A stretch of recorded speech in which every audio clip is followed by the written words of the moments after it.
Monday. We're about to leave Ascension Island now, and we're going to head to Cape Verde's.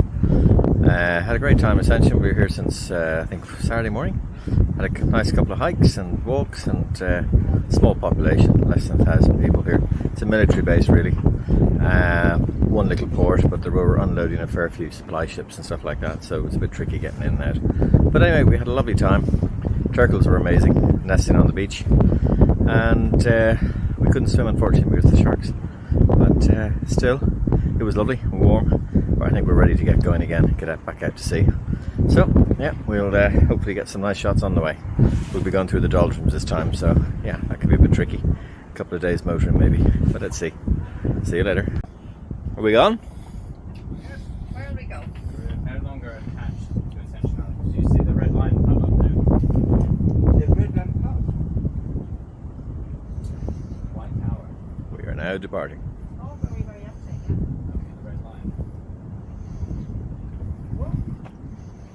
Oh, very quiet. White building. Oh, there, yeah. That's the red lion.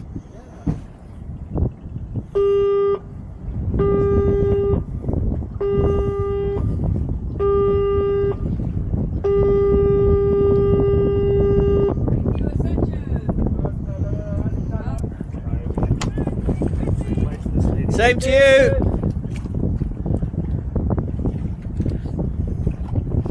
As you go straight over the fuel.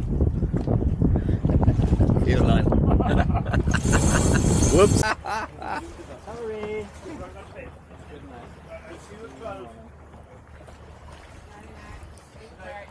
Oh, so the watch system is starting early. Everyone's running off to bed.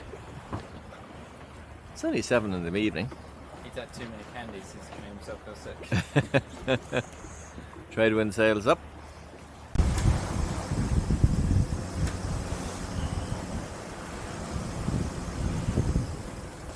Glorious night on our second night on our passage to Cape Verde's.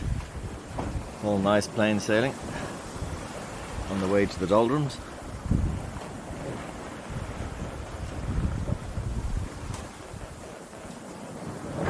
Glorious.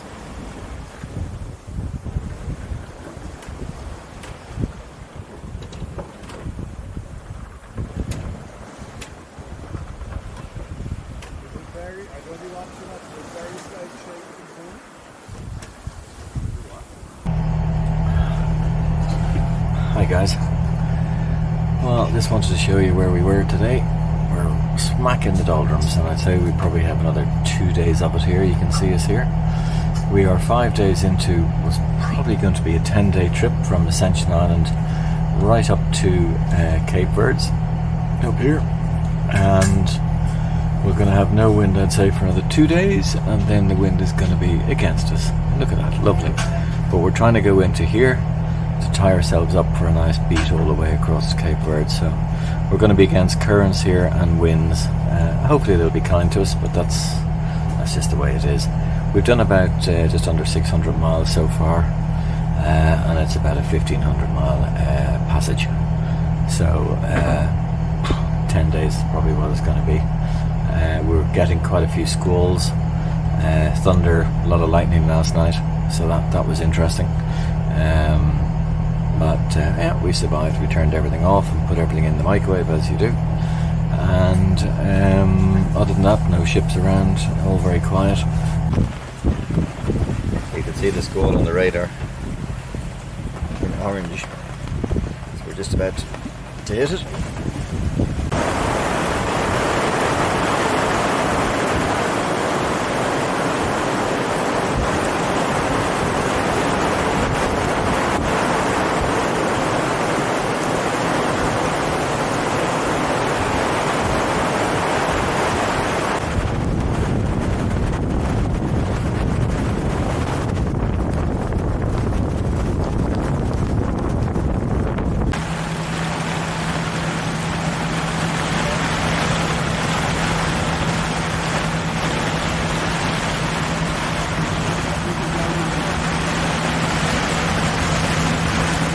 Some rain.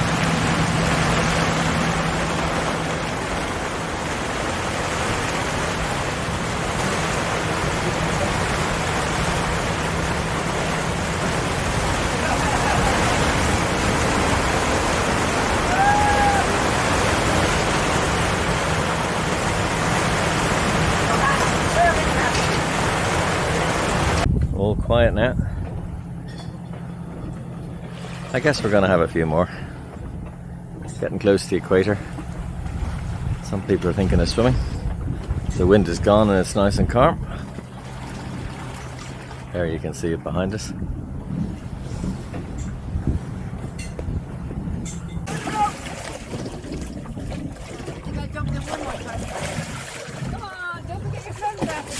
What about the, oh, look at that wave! Look at that wave!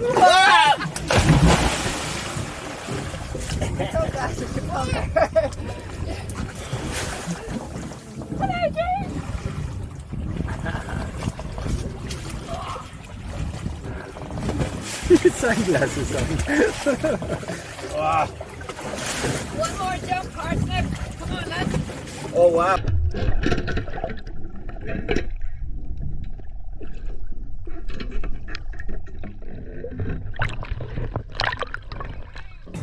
Now we have. Wait for the camera. Cheers, Neptune. Cheers, Neptune. Just crossed the equator. Wow. It's needed.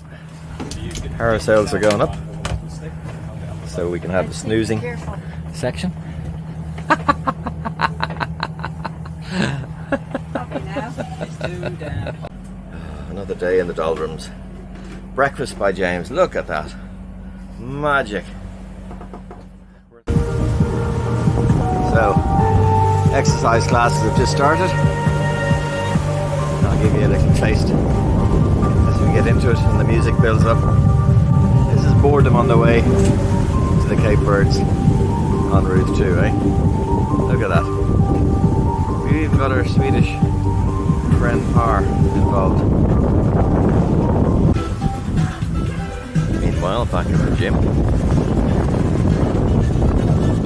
T-Rex, and we have Par. Par, so how do you feel down there? You feeling okay?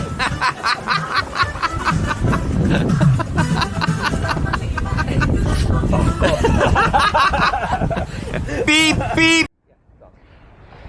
I will try to guide you through the basics of celestial navigation, which is good to practice while you're out at sea. Even though you have all the modern technology to take you from A to B, it's actually good to know how to do your celestial navigation if you have a problem and you need to use your celestial navigation to find your way around. You need your Sextant, and I could recommend you to have a good one to make the process a bit easier. And yeah, you got your two different filters. You got the filter for the sun, so you don't get hurt with the sun because you're looking through the telescope. And then you have your horizon filter, so when you brought down the sun to the horizon, you can take the filters away or have a softer filter so you can see the horizon through the telescope and the sun at the same time. So before you start, you have to make sure you have everything on 0 to get the correct number, the correct angle to the sun. And then you just go up into the sky and find the sun.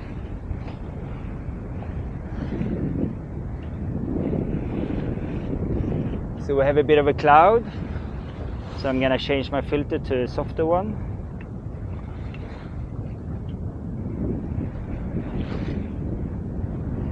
And when I got it, I start bringing it down slowly, slowly. Just using my right hand to lower it towards the horizon. And when I have it down there, I remove the filter for the horizon so I can see both the sun and the horizon. And then you have the small tune to adjust it, because you want, as I see the whole sun, I choose to have the lower limb on the horizon, and I usually wiggle a little bit to see where the sun is the lowest, and then I adjust. It's easier on a calm day because you can very clearly see the horizon. You don't have any waves that interfere with you. And when you are happy, you take the time. So we got, it's 3 o'clock, 27 minutes and 14 seconds. It's important to keep a good log when you're doing your celestial navigation, because without your log you can't do your dead reckoning good, which you need to get your calculations right. So I usually start every morning to do a dead reckoning to get where I think we are, and when I do have that, I go to the nautical almanac to find out when the moon is local time at your position. So you can plan your day with just 3 sightings that you have to do: your morning sight, and your noon sight, and your afternoon sight, which should bring you to where you are.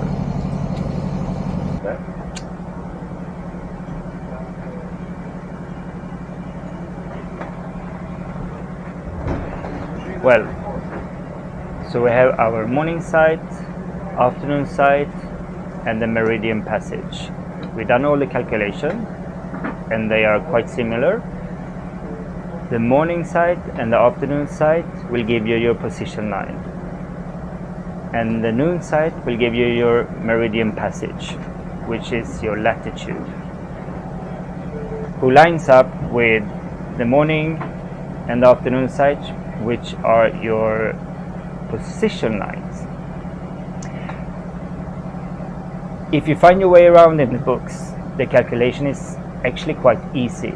You just have to find the right table to get your number, and then it's basically just adding or subtracting your numbers. We have done all the calculations on this side, and we are moving on to the plotting sheet. We choose to plot it on the plotting sheet because the chart is too small scale.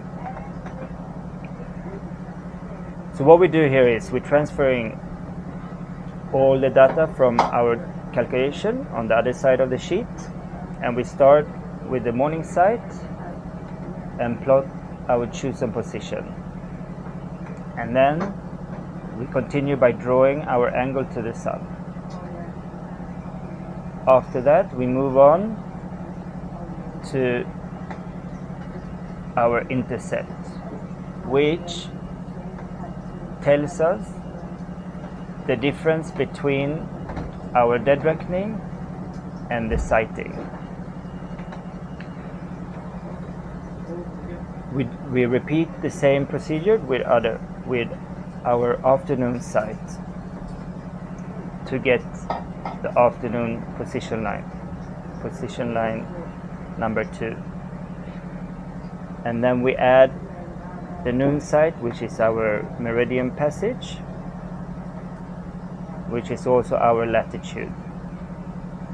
These 3 lines, the meridian passage, position line 1,